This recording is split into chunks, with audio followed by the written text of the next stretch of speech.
Breaking news po mga kapuso. Nakikita niyo po ngayon sa video. Huling-huli po sa akto. Kung paano po mag-cut ng lettuce ang isang Pinoy na nagngangalang Poldo. Siya po ay nagtatrabaho sa Shawarma Express.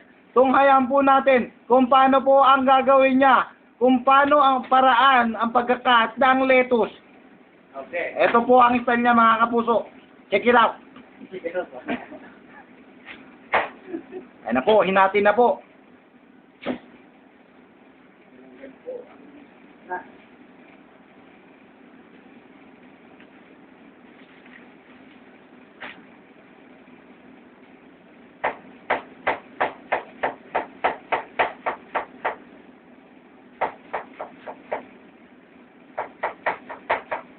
It's very easy, man.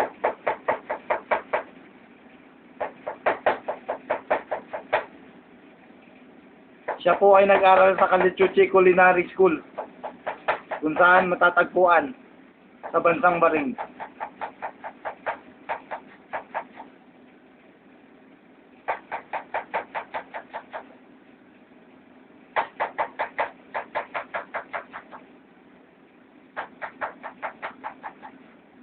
Natapos po sa ilang segundo lang.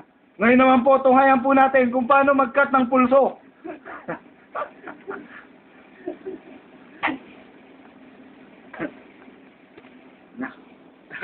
Ay, nakapost pa.